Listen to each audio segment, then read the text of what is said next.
Can you heal from abuse? What do I do after leaving my narcissist? What does a healthy relationship look like? These concerns cross the minds of over 20 people every minute, over 28,800 people every day. And the sad fact is, we still don't talk about it enough. Healing from emotional abuse isn't a band-aid situation, but it doesn't have to take years either. The lives of millions of other survivors around the world have been impacted by their narcissist. Yours doesn't have to. To show you how to live a free, confident, and peaceful life, your host and founder of the Healing from Emotional Abuse philosophy, Marissa F. Cohen. Welcome back to Breaking Through Our Silence. Recently, we've been talking to a lot of people that work with military or were military in response to the I Am Vanessa Guillen hashtag and the problems that were happening at Fort Hood and throughout the military. So today I wanted to bring on a coalition member of mine and a friend, Traci Sharpe. She's a mom of 4, a grandma of 1, a champion, and an advocate. She works primarily with domestic violence and sexual assault victims. She's worked for the Marine Corps since 2011 as a content developer and training specialist. She's here today because she thinks it's important to talk about sexual misconduct in the workplace. She wants people to know that they are not alone, and she would like to be a voice for the voiceless. Welcome, Traci. Thank you so much for coming on today. Hi, Marissa. Thanks for having me. Of course. I'm so happy that you're here. Thank you.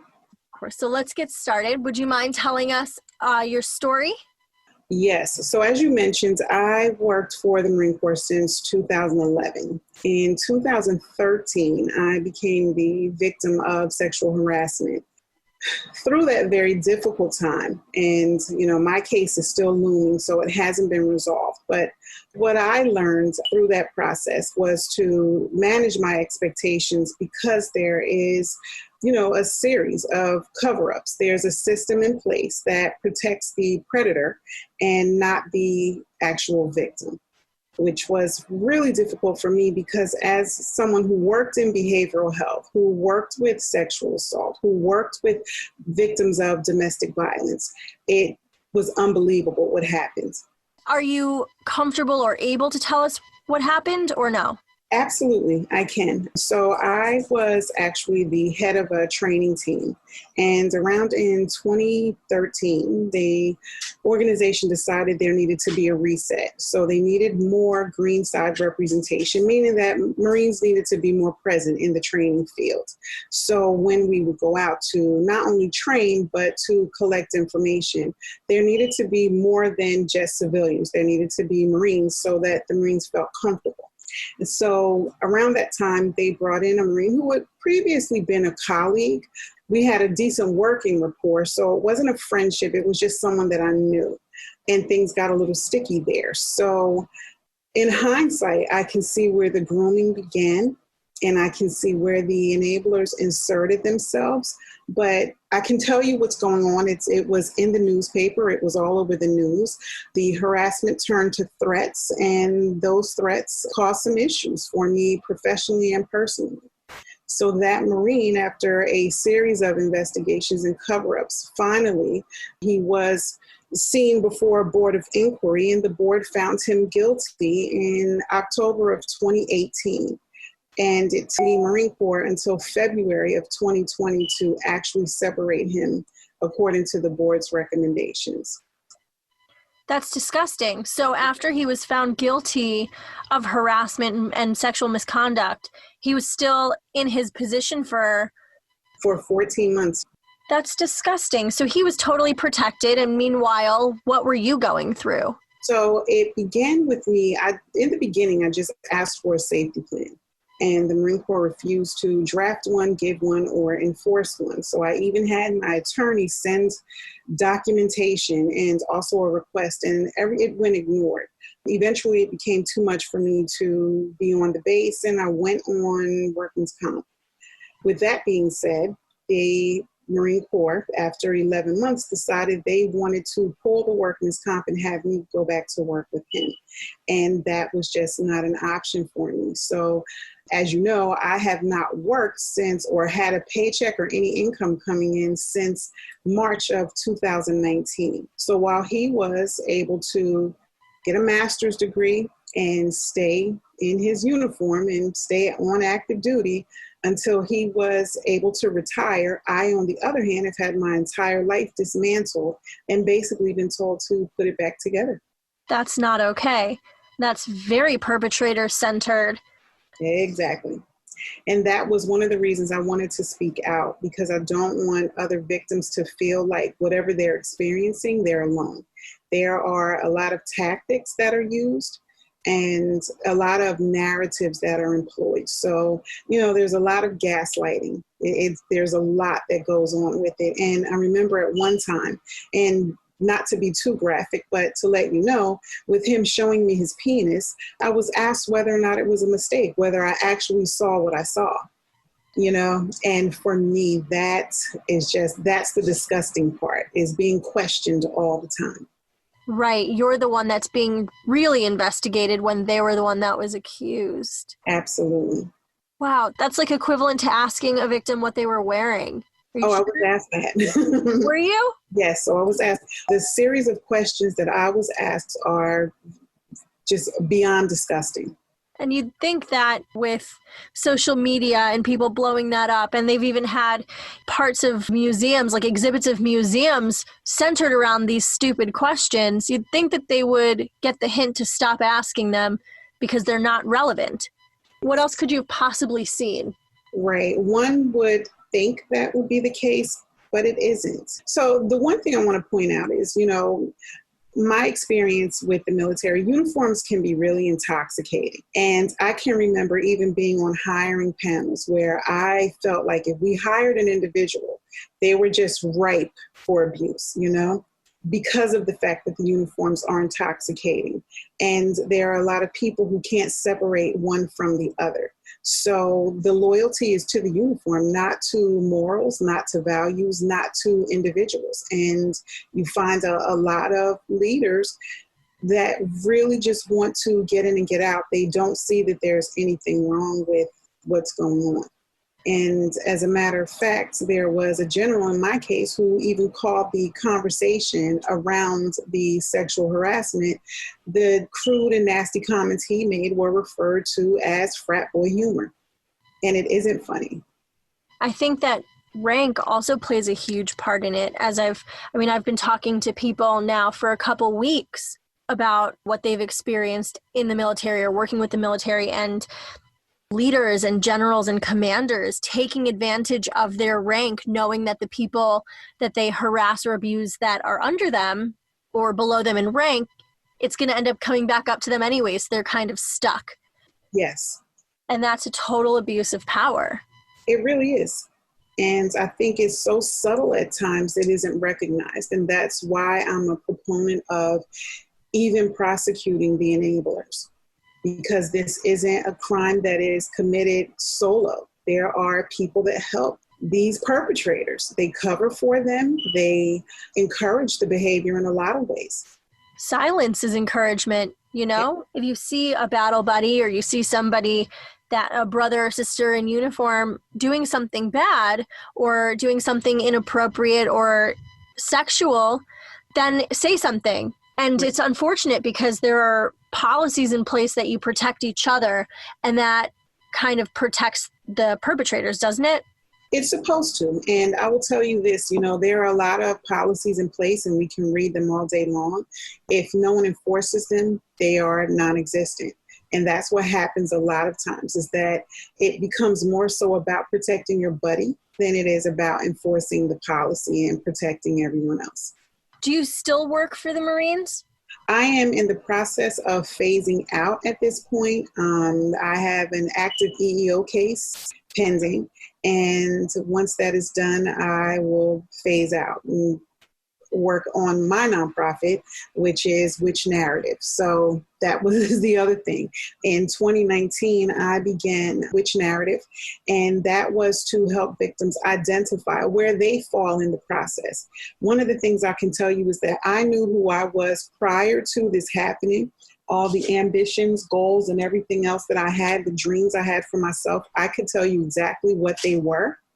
I can tell you that my voice was lost in this ordeal. And afterwards, I'm a completely different person. And so rather than being told who I am, rather than being judged, and rather than buying into the things that were said, what was she wearing? What type of perfume did she have on?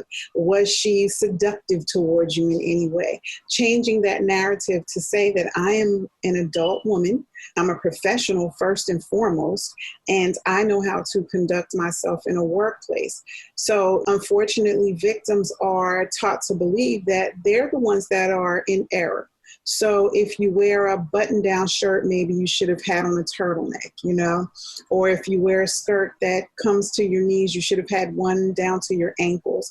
And it's just one of those things where we have to change the dialogue. We have to change the narrative. I love that. So when you were going through the whole mess with being investigated, and even after he was found guilty and he was still there, what did you do to keep yourself sane, to heal, to process? So I'm a big proponent for mental health. And I knew I needed to speak to someone because it was beyond the bandwidth of family, friends, and even people who were supportive. I needed professional help. I've been diagnosed with PTSD, anxiety, social anxiety, and also depression. So I knew that it wasn't a lifestyle I wanted to live. So I had to find someone that could help me with those coping mechanisms, or give me the tools I needed so that I could cope and still be the person that I was called to be. That's amazing. So you went to therapy? Yes, I did. Yes. That's phenomenal. I'm really proud of you being, first of all, open and honest with me and listeners to your mental health. I think that more people talking about it will have less of a stigma and less of like a taboo conversation. Does that make sense? It does. It absolutely does. And I will say this, I heard a long time ago that victims become the best actors and actresses you'll meet. And it didn't make sense to me then. And it made sense to me after it impacted my life so heavily, because you get to a place where you get up and you smile long enough to accomplish whatever you need to accomplish. Like I said, I have 4 children. I have 2 minors at this point. And you can't parent from being in bed. I couldn't parent on the couch. I couldn't hide from the sun. They're active and they're involved. And so you get to a place where you smile long enough to go do what you need to do. And then you get back and you're like, now I can pull the curtains and hide from the sun. And so I want other people to know it's okay to not be okay. And the only way to get through that is to get the help that's needed. Don't ever think that something is wrong with you when you need help. You need it and seek it out, and I'm all for it. Absolutely. As part of my healing program, my coaching program, the 4th step is finding resources that work for you. Yes. So therapy is amazing and it helps a lot of people, but it might not help everyone. And so finding those things and those techniques and those activities that do help you cope beyond the smile and try and go on with your day until you can hide. Finding the things that help you work through that is really, really important. Yes. So what advice would you give to survivors who experienced something similar to what you did? So I would say manage your expectations. That's one of the biggest things that I push, because I think we expect people to understand what's going on with us, and we expect the support, and there are a lot of people that don't know how. So I would say manage your expectations. Find a solid support system for yourself. And it's okay to interchange those people. Like I have one person that I'll call when I'm having a great day, someone else I'll call when I'm slipping, and then there's someone that I talk to when I've made a fall. That would be the second thing. And just make sure you're listening to yourself. Your gut tells you what you need. And let's not ignore what our guts tell us, and make sure that we're being true to ourselves. I really like that you touched on that you have certain people that you turn to in certain situations. That's really important, knowing who you have around you as a resource who can be there for you in a moment of need.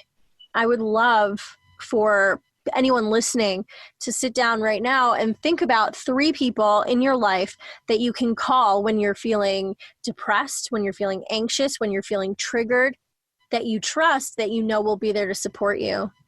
Yes, it's really important, and to have those people on hand. So forward thinking is the other thing. I think that a lot of times we get to a place where we think we're okay, and we say, okay, we're beyond this, it won't happen.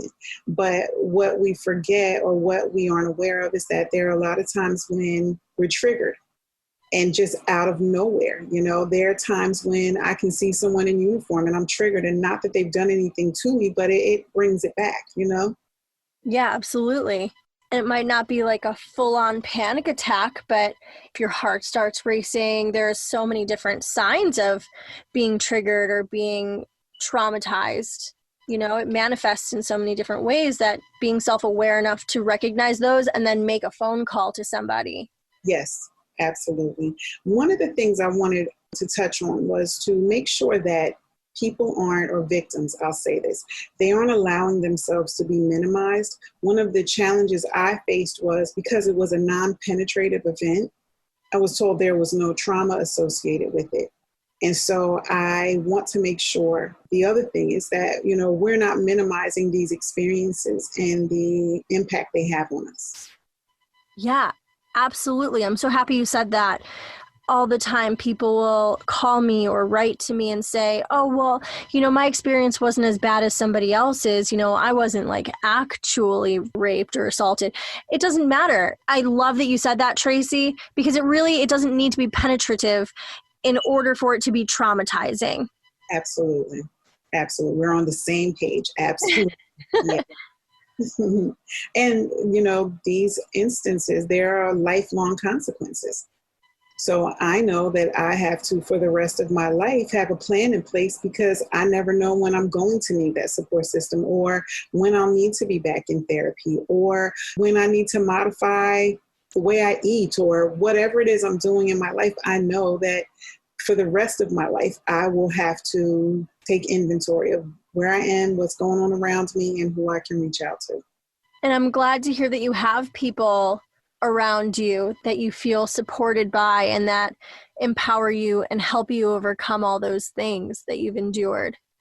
Thank you. And I thank you, because you're one of them. So thank you, Marissa. I appreciate that. Thank you.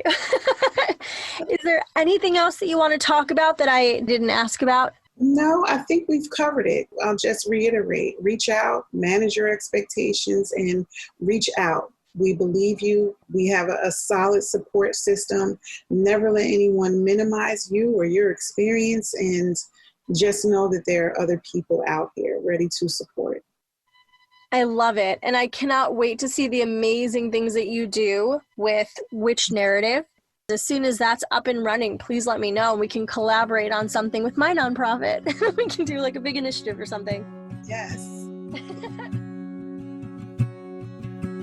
If you enjoyed this podcast, you have to check out www.marissafaycohen.com/private-coaching. That's www.marissafaycohen.com/private-coaching. Marissa would love to develop a made-for-you healing plan to heal from emotional abuse. She does all the work, and you just show up. Stop feeling stuck, alone, and hurt, and live a free, confident, and peaceful life. Don't forget to subscribe to the Healing from Emotional Abuse podcast, and follow us on Facebook at www.facebook.com/Marissa F. Cohen and Instagram at marissa.fay.cohen. We'd love to see you there.